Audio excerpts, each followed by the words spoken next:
फुटलं पाहिजे फुटलं पाहिजे.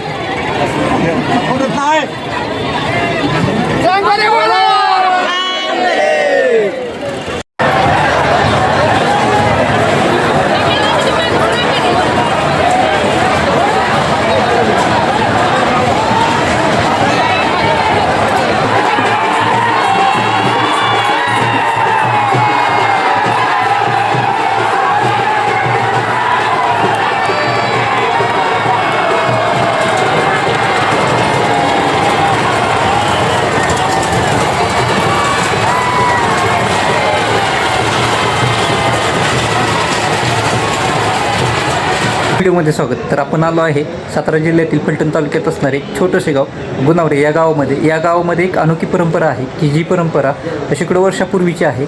भैरवनाथाची यात्रा आपण अनेक पाहिली असतील, मात्र ही अनोखी अशी यात्रा आज आपण या व्हिडिओच्या माध्यमातून पाहणार आहोत. तर ती म्हणजे की शेकडो वर्षाच्या पूर्वी बैलगाड्या ओढण्याची जी एक व्यक्ती 12 गाड्या ओढती अशी अनोखी अशी ही परंपरा आहे. ही परंपरा पाहण्यासाठी आपण या ठिकाणी आलेलो आहे. तर हा व्हिडिओ आपला संपूर्ण पहा आणि ही परंपरा देखील आपण पहा. तर करतो व्हिडिओला सुरुवात. थोड्या वेळामध्येच या ठिकाणी 12 गाड्या ओढण्याचा कार्यक्रम सुरू होणार आहे. तर तो आपण नमस्कार. आपण आलो आहे गुणवरे या ठिकाणी आपल्यासमोर जे आहेत ते 12 गाड्या ओढणाऱ्यांचे जे ओढतात ते मुख्य मानकरी या ठिकाणी आहेत. तर नमस्कार काका. नमस्कार. आपलं नाव सांगा. माझं नाव दत्तात्रय दादाराम गौंड, 12 गाड्यांचे चौथे मानकरी. आपल्या यात्रेबद्दल काका थोडीशी माहिती द्या. आमच्या गुणवरे गावची यात्रा वैशाख शुद्ध सप्तमी, अष्टमी, नवमी आणि दशमी या 4 दिवसामध्ये होत असते. त्याच्यामध्ये सप्तमीला हळदीचा कार्यक्रम असतो, अष्टमीला लग्न लागते देवाची आणि नवमीला 12 गाड्या आणि धडकाचा कार्यक्रम असतो.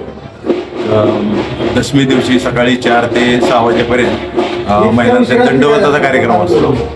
8 ते 11 वाजेपर्यंत लोटांगणाचा कार्यक्रम असतो आणि 11 ते 3 वाजेपर्यंत वेदिकाचा कार्यक्रम असतो. त्याच्यामध्ये कलगी चोरा असतो, सवाल जवाब होतं त्याच्यामध्ये. आणि दुपारी 5च्या पुढं 12 गाड्याचा कार्यक्रम असतो. दशमीला 12 गाड्याचा कार्यक्रम झाल्यानंतर धडक्याचा कार्यक्रम असतो. मानकरी धडके असतात, ते मंदिरामध्ये येऊन धडका घेतात आणि आपला नवस पूर्ण करतात. आणि रात्री 9च्या पुढं मंदिरामध्ये गोंधळाचा कार्यक्रम असतो आणि रात्री 9 ते 12 वाजेपर्यंत मनोरंजनाचा कार्यक्रम होता.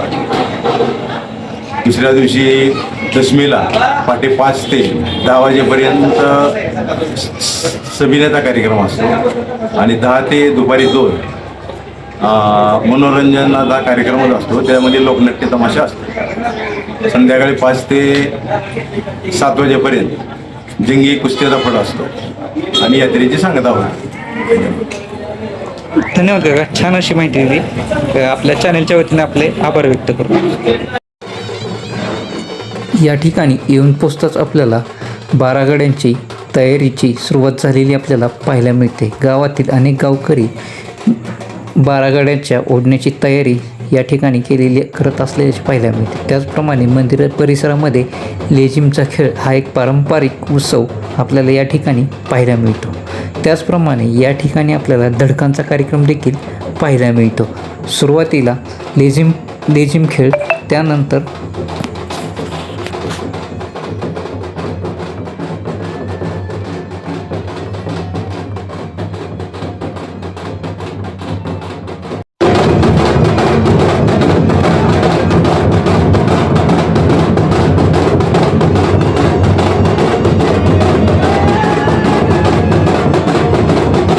मंदिर परिसरामध्ये आपल्याला छबिण्यासाठी व देवाचे वाहन म्हणून वापरले जाणारे हत्ती घोड्यांचे या ठिकाणी मूर्ती आपल्याला पाहायला मिळतात.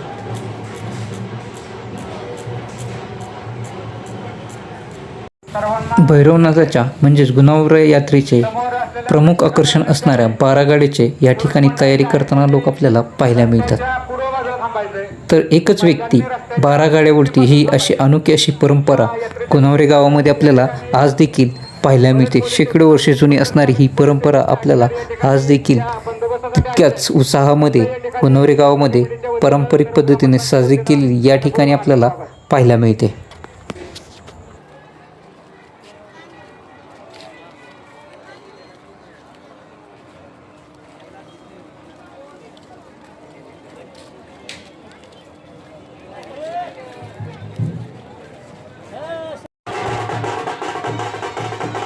काही क्षणामध्ये या ठिकाणी आपल्याला 12 गाड्या ओढण्याचा पारंपरिक खेळ किंवा पारंपरिक प्रथा या ठिकाणी आपल्याला पाहायला मिळणार आहे.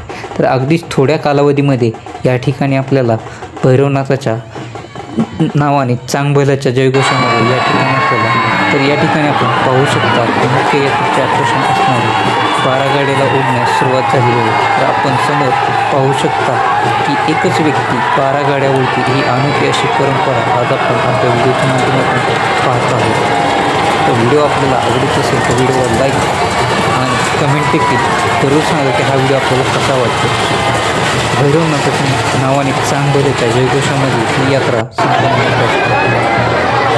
यानंतर यात्रा संपत नाही. इथून पुढे नंतर देखील आपल्याला पुढे मंदिरासमोर धडका देखील पाहायला मिळतात. तर पुन्हा माघारी देव या ठिकाणी मंदिर परिसरामध्ये आल्यानंतर व मुख्य मंदिर आल्यानंतर आपल्याला धडका पाहायला मिळतात. तर चला मग पाहूया धडका.